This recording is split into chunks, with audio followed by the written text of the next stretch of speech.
Hey everyone, the Esoteric Scholar here. Today we're going to talk about the High Priestess card from the Hermetic Tarot. And we're going to describe a little bit about the symbolism and the meaning of this card. So, first off, when you see this card, you notice that there is two pillars. The moon, you got the Hebrew and archangel name up here, and then you have all these spheres, and you see a throne. Then when you start looking more detailed, you have the book, some light rays, and you have the horns on the head here. And so what does this all mean? And this down here also mentions the priestess of the silver star. So who is that? Why is that? And let's go ahead and talk a little bit about this. So this is the third major arcana card. This is the Gimel, which is the Hebrew letter.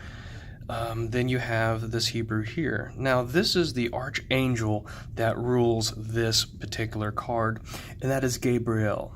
Now Gabriel is associated with the Sephiroth of Yesod, and Yesod is associated with the moon.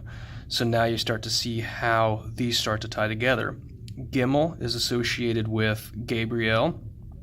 Gabriel is associated with the moon. The moon is often referred to as the silver star. So you have the high priestess, which is the priestess of the moon. Now you notice there's an important fact here. This is not a full moon. It's not a new moon. This is a crescent moon. The waxing crescent is what I believe this to be currently. It's a symbolism of increased growth, creation. It's a symbolism of manifestation. It's a symbolism of creation. Creation may be a little bit out there. So you notice that right off, if you notice the moon and you notice that that is about increasing and creativity and growth, you notice that this is the overarching theme of this. But what kind of creation? What type of growth? What type of increasing atmosphere? Well, let's look at Gabriel. Gabriel, he rules the moon. He is a messenger. He is a teacher. He brings information to you. If I remember correctly, he is the one that, through the biblical text, is the one that had brought the message from God to Mary, saying that she will give birth even though she is a virgin. So he is a messenger and a teacher, which is what she is. She is a teacher. So you have the book that is in the right hand, the book of knowledge, secrets, and the subconscious. It gives you access to the subconscious, gives you access to your teachings. You are writing information that you learn as well. So remember where I said before in another video, the left is usually absorption and the right is usually basically emitting or projection. You are basically learning and collecting information. Your intuitiveness, your subconscious, your wisdom is being collected and educating yourself. Whereas on the left hand, you have the harp.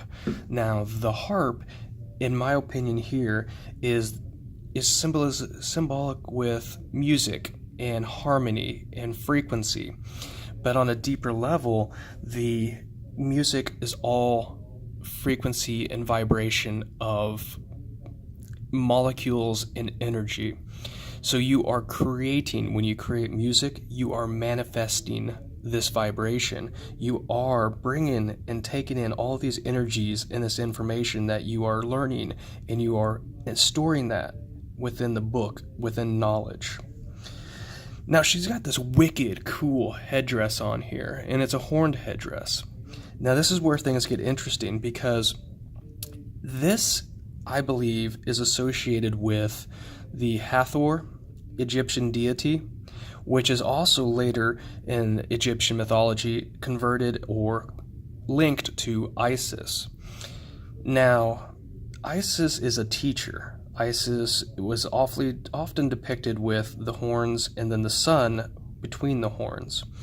So this is to link with the Egyptian deities of teaching and knowledge and education.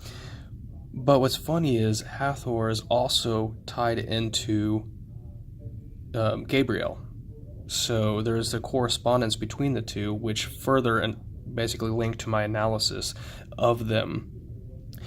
Now, you have the steps on the throne. So each step moves up. And this is representation, especially in Masonic, of the steps you need to take in order to gain the wisdom and the knowledge. So she's sitting on the throne of knowledge, but she had to work her way to get there. She had to go through each of the divine steps to obtain that knowledge. So she is moving, or she progressed up to that point.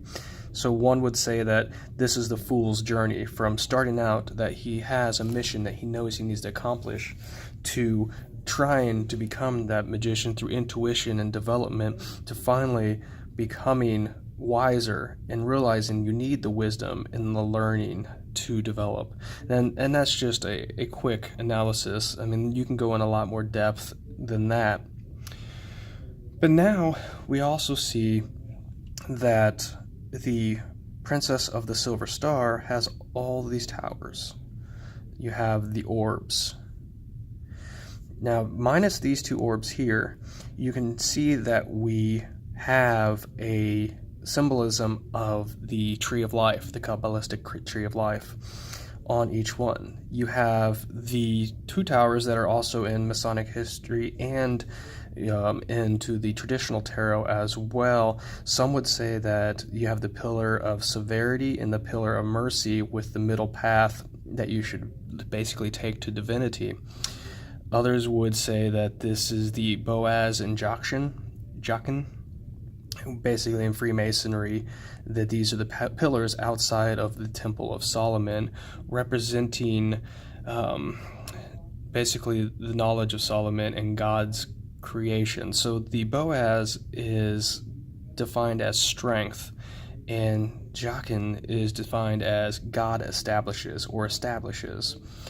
So these are the pillars of the foundations of knowledge when you enter Solomon's temple.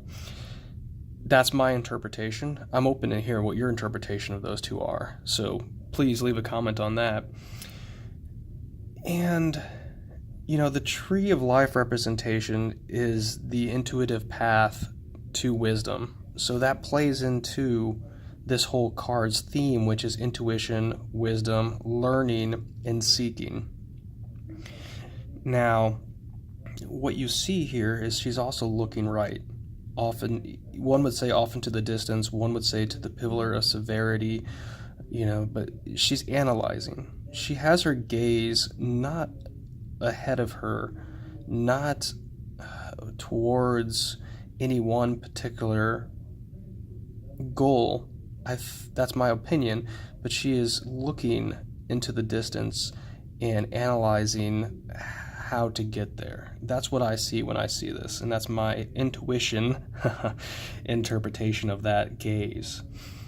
Now, what you also notice is that this overall theme is a water element. It's emotion, it's intuition, it's that fever of the undercurrents moving what I need to do, where I need to go. So this is greatly associated with the moon energy and the emotion energy of water. This also relates to, the priestess of Isis, because Hathor was later turned into Isis in the mythology of Egyptians belief. And so this is like the priestess of Isis. That's also what this is called. You can also get the Greek goddess, the Persephone, or even going back to biblical times, Eve, before the fall, before she ate the apple, she was the priestess of intuition and wisdom. And just listen to the wrong person.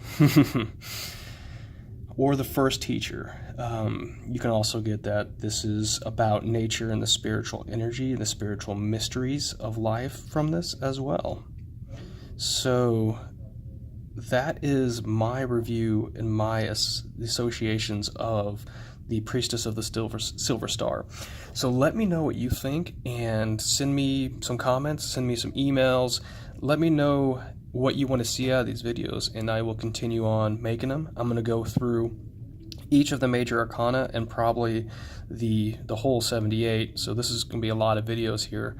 But I hope you subscribe and click that notification bell so you can get updates on all of these videos and everything else that comes along with this. And don't forget that Patreon is out there for your support, and these videos come out of my heart, and I would love for you all to help support this so we can create more and spread the education. Thank you.